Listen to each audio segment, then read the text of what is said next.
வணக்கம். பரபரப்பு மீடியா செய்திகளுக்காக நான் நிரோஷன். இந்த வார தொடக்கத்தில் சிரியாவில் நடந்த இஸ்ரேலிய விமான தாக்குதலில் பல உயர்மட்ட ஈரானிய ராணுவ அதிகாரிகள் கொல்லப்பட்டதால் தாக்குதலுக்கு ஈரான் இஸ்ரேலில் பதிலடி கொடுத்தால் அதை எதிர்கொள்வதற்கான முன்னேற்பாடுகள் செய்யப்படுவதாக இஸ்ரேலிய பாதுகாப்பு படை IDF கூறியுள்ளது.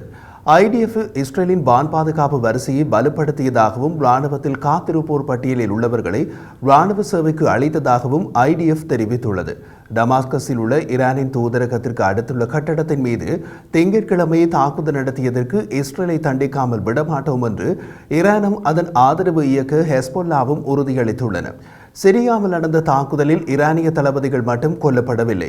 அவர்களுடன் அந்த நேரத்தில் அங்கிருந்த ஹெஸ்பொல்லாவின் குறைந்தபட்சம் ஒரு மூத்த உறுப்பினரும் கொல்லப்பட்டதாக சில அரபு ஊடகங்கள் தகவல் வெளியிட்டுள்ளன. ஹெஸ்பொல்லா தரப்பிலிருந்து அது இதுவரை உறுதி செய்யப்படவில்லை. அதே நேரத்தில் ஹெஸ்பொல்லாவின் உயர்மட்ட தூதுக்குழுக்கள் ஈரானியர்களை சந்திப்பதென்றால் பெரும்பாலும் ஈரான் வரை செல்வதில்லை. சிரியாவுக்கு சென்று தற்போது தாக்குதலுக்குள்ளான கட்டடத்தில் ஈரானியர்களை சந்திப்பதை கடந்த காலத்தில் வழக்கமாக கொண்டிருந்தனர். அதனால் தாக்குதல் நடத்தப்பட்ட நேரத்தில் அங்கே ஹெஸ்பொல்லாவின் ஆட்கள் இருந்திருப்பதும் சாத்தியம்தான்.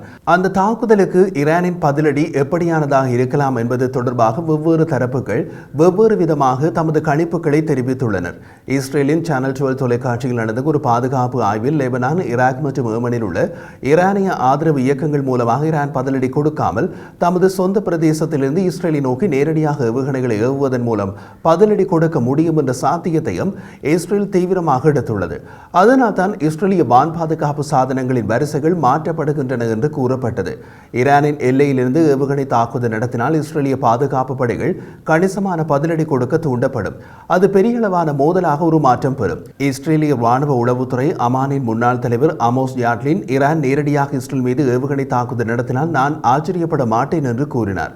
ஈரானின் அண்டை நாடான பாகிஸ்தான் மீது கடந்த ஜனவரி மாதம் ஈரான் நடத்திய ஏவுகணை தாக்குதல் அத்தகைய நடவடிக்கைக்கு ஒரு முன்மாதிரியாக அமைந்தது என்று அவர் விளக்கினார். ஹீப்ரு மொழி ஊடகங்கள் வெளியிட்ட ஆய்வுகளில் இஸ்ரேலிய விமானப்படை செய்த அச்சுறுத்தல் மதிப்பீட்டை தொடர்ந்து வான் பாதுகாப்பை பலப்படுத்தவும் மேலதிக துருப்புக்களை வரவழைக்கவும் IDF முடிவு செய்ததாக கூறப்படுகிறது.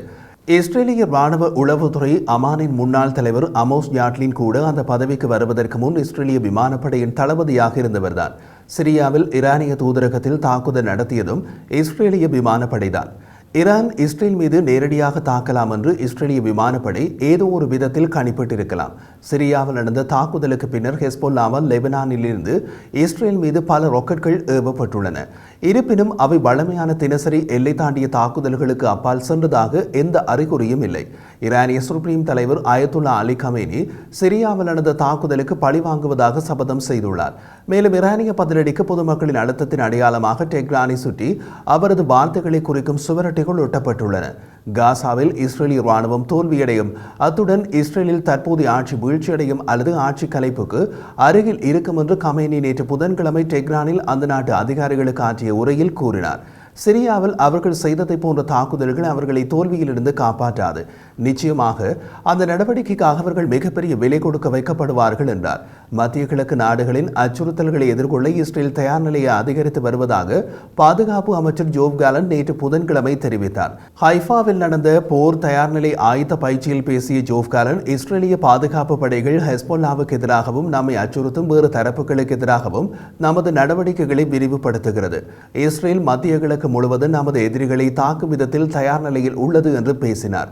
எமக்கு அருகிலுள்ள எதிரிகள் மற்றும் தொலைதூர எதிரிகளுக்கு எதிராக ஒவ்வொரு சூழ்நிலைக்கும் ஒவ்வொரு அச்சுறுத்தல்களுக்கும் நாம் தயாராக இருக்க வேண்டும்.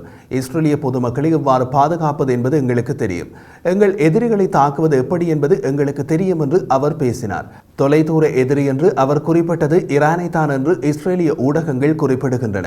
பிரச்சனையை கவனமாக கண்காணிக்கும் இஸ்ரேலிய பாதுகாப்பு அதிகாரி ஒருவர் முழுமையான போரை தவிர்க்கவே நினைக்கிறது ஈரான். அதே வேளையில் இதுபோன்ற இஸ்ரேலிய தாக்குதல்களை மேலும் தடுக்க வேண்டும் என்றால் பதிலடி கொடுக்க வேண்டிய கட்டாயத்தையும் ஈரான் எதிர்கொள்கிறது என்று கூறினார். அவர் மேலும் கூறிய போது, ஈரானியர்கள் பதிலடி கொடுத்தால் அவர்கள் தெளிவாக விரும்பாத ஒரு மோதலை சந்திக்க நேரிடும்.